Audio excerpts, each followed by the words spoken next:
வணக்கம். தக் லைஃப் நிலைமை இப்படியானது பல பேருக்கு அதிர்ச்சின்ற மாதிரி தான் நினைக்கிறேன். ஏன்னா என்கிட்டயே பல பேர் படத்தை பற்றி புலம்பியிருக்காங்கன்னா புலம்பாதவங்க லிஸ்ட் எவ்வளோ பெருசாக இருக்கும்னு யோசிச்சு பாருங்களேன். இன்ஃபேக்ட் இந்த வருஷம் எனக்கு அதிகமான எக்ஸ்பெக்டேஷன் இருந்த படங்களில் முதன்மையான படம் தக் லைஃப் தான். ஸோ எனக்கு மிகப்பெரிய ஏமாற்றம் தான். பட் என்ன செய்ய, life has to move on, show has to go on இல்லையா? அதனால தான் ஆல்ரெடி நேற்று 2 ரிவ்யூ முடிச்சுட்டு இன்றைக்கி இதோ இந்த பேரன்பும் பெரும் கோபமும் இளையராஜா மியூசிக்கில் அறிமுக இயக்குனர் சிவபிரகாஷ் இயக்கத்தில் ரைட்டர், டைரக்டர், சினிமாட்டோகிராஃபர் தங்கர் பச்சானுடைய பையன் விஜித் பச்சன் ஹீரோவாக நடிச்சிருக்கிற படம்.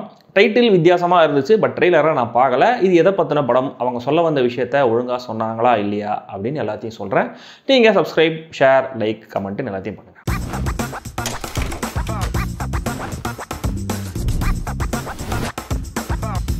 பேரன்பும் பெருங்கோபமும். ஒரு ட்ரெயினில் தனியாக ஒரு கால் மட்டும் ரத்தம் சொட்ட சொட்ட தொங்கிட்டு இருக்கு. ஸோ யாரோ யாரையோ கொலை பண்ணியிருக்காங்க அப்படிங்கிறத புரிஞ்சிக்க முடியுது. பவா செல்லதுரை வாய்ஸ் ஓவரில் கதை சொல்லப்படுது. ஜீவாங்கிற கேரக்டர் தான் ஹீரோ. கவர்மெண்ட் ஹாஸ்பிட்டலில் மேல் நர்ஸாக வேலை பண்ணுறாரு. அந்த ஹாஸ்பிட்டலில் சில தவறுகள் நடக்கிறதா செய்திகள் வருது. சுற்றி இருக்கிறவங்களுக்கு நல்லது பண்ணிட்டு இருக்கிற ஜீவா தான் இதை வெளியில் லீக் பண்ணாரு அப்படிங்கிற மாதிரி மேனேஜ்மெண்ட்டை சந்தேகப்படுறாங்க. அவர் அதை பண்ணலனாலுமே கூட அதுக்கு மேலே சில விஷயங்கள்லாம் அவர் பயங்கரமாக பண்ணியிருக்காரு. பர்டிகுலராக ஒரு அரசியல்வாதி, அவருடைய சில கூட்டாளிகள் இவருக்கு டார்கெட்டாக இருக்காங்க. யார் இந்த ஜீவா அப்படின்னு போலீஸ் விசாரணை பண்ண ஆரம்பிக்கிறாங்க. அப்போ தெரிய வர விஷயங்கள் என்னென்ன, ஜீவா ஏன் சிலரை பழிவாங்க பிளான் பண்ணுறாரு, அவருடைய ஃப்ளாஷ்பேக்கில் நடந்த அநியாயங்கள், அக்கிரமங்கள் என்னென்ன, இதெல்லாம் தான் இந்த படம்.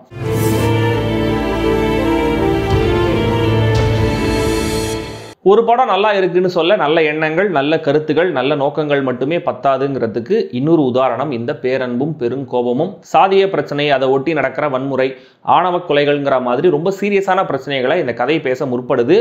எப்பவும் போல அதுக்கு இயக்குனரை நம்ம பாராட்டலாம். ஆனால் அதுக்கான திரைக்கதை, அந்த திரைக்கதையில் அது சொல்லப்பட்ட விதம் சுத்தமாக எந்த விதத்துலையும் இம்பேக்டை கொடுக்கல.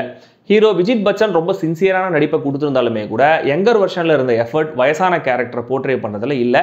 அந்த மேக்கப்பும் கூட ரொம்ப ரொம்ப சுமாராகவே இருந்துச்சு. ஹீரோயின் சாராவா ஷாலினி வேகாஸ் மலையாளத்தில் சம்சாரித்து சுமாரான நடிப்பை கொடுத்துருக்காங்க. வில்லன்களாக வர மைம் கோபி, அருள்தாஸ், அம்மாவாக வர சுபத்ரா, போலீஸாக வர ஒருத்தர்னு எல்லாருமே ரொம்ப நாடகத்தனமான அமெச்சூரான நடிப்பையே கொடுத்துருக்காங்க. டெக்னிக்கல் டிபார்ட்மெண்ட்டில் படத்தை கொஞ்சம் தேய்ச்சிருக்கலாம். ஆனால் ரொம்ப பேசிக்கான சினிமாட்டோகிராஃபி, எந்த சீன், எந்த டைம்லைன், எந்த சம்பவம் எப்போ நடந்துச்சுன்னு எதுவுமே புரியாத எடிட் பேட்டர்ன், ரெண்டுமே படம் எங்கேயுமே நம்மளோட கனெக்ட் ஆகாமல் பார்த்துக்குது.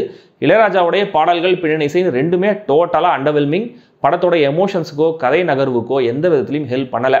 ஜெயில் உள்ள நடக்கிற ஒரு சண்டை காட்சி கொஞ்சம் நீளமாக போனாலுமே கூட அது நல்லா எடுக்கப்பட்டிருக்கு. பொதுவாகவே படத்துடைய பெரும்பாலான காட்சிகளுடைய ஸ்டேஜிங் ரொம்ப ரொம்ப சுமார். சாதிய கொடுமையோட இம்பாக்டை காட்டணும்னு ரொம்ப லவுடான டோனில் தான் காட்சி அமைப்புகள் இருக்கு. காதில் விஷத்தை கொட்டுறது, காட்டை எரிக்கிறது, கர்ப்பமான பொண்ணை துரத்துறதுன்னு பழைய தெலுங்கு படங்களுக்கே டஃப் கொடுக்குற ரேஞ்சுக்கு அதீத வன்முறையா, அதீத சினிமாத்தனத்தோடைய எடுக்கப்பட்டிருக்கு.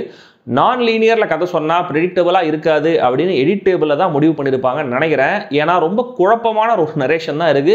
அது நம்மளை ஒரு பக்கம் யோசிக்க வச்சுட்டு தான் இருக்குது. ஆனால் அதுக்கு நடுவுலையுமே கூட இந்த கதையோடைய போக்கு என்ன, எங்கே ஆரம்பித்து எங்கே முடிய போகுதுங்கிறத நம்மளால் ஈஸியாக ப்ரெடிக்ட் பண்ண முடியுது. அண்ட் கதைக்கு வாக்கா ட்ராமா இருக்கணும் அப்படின்னு சில விஷயங்கள் நடக்கிறது, சில கேரக்டர்ஸோடைய பிஹேவியர்லாம் சுத்தமாக செட் ஆகலை. இந்த கதையோடைய கோரில் ஒரு ட்விஸ்ட் ஒன்று இருக்குது. தமிழ் சினிமாவில் நேரடியாக வயலண்ட்டாக பழிவாங்கிற ஹீரோக்கள் மத்தியில் இந்த படத்துடைய ஹீரோ செலக்ட் பண்ணியிருக்கிற ரூட் கண்டிப்பாக வித்தியாசமானது தான். அதை அவ்வளோ சீக்கிரம் நம்மளால் கெஸ் பண்ணிடவும் முடியாது. அண்ட் அதுலேயே ரொம்ப எக்ஸைட் ஆகிதான் அதை சுற்றி இந்த திரைக்கதை எழுதப்பட்டிருக்குன்னு நினைக்கிறேன். ஆனால் அப்படி ஒரு வித்தியாசமான ஐடியா இருந்துமே கூட அதை இவங்க ஒழுங்காக யூஸ் பண்ணல. என் படத்துலேயே ஒரு பாயிண்டில் அது ரிலவன்ஸ் இல்லாத மாதிரி போயிடுது. கோர்ட்டில் கீதா கைலாசம் முன்னாடி ஹீரோ கேரக்டர் பேசுகிற விஷயங்கள் சுவாரஸ்யமாக ஆரம்பித்தாலுமே கூட அதுவும் கூட ரொம்ப நேரம் நீடிக்கல. மொத்தத்தில் இந்த படத்தோடைய எண்ணத்துக்கு, நோக்கத்துக்கு பேரன்பும், படம் எடுக்கப்பட்ட விதத்துக்கு பெருங்கோபமும் அப்படின்ற மாதிரி வேணால் இன்னும் கூட லெந்தியாக இந்த படத்துக்கு டைட்டில் வச்சிருக்கலாம். பெரிய திரைமொழியெல்லாம் தேவையில்லை, நல்ல கருத்துக்கள் இருந்தால் போதும்னு சொல்கிற ரசிகர்கள் ட்ரை பண்ணுங்கள். US 16+ ரேட்டிங் கொடுத்துருந்தாலுமே கூட படத்துடைய வயலன்ஸுக்காக, இன்டென்ஸான சில காட்சிகளுக்காக என்னுடைய பார்வையில் இது கண்டிப்பாக அடல்ட்ஸ் ஒன்லி.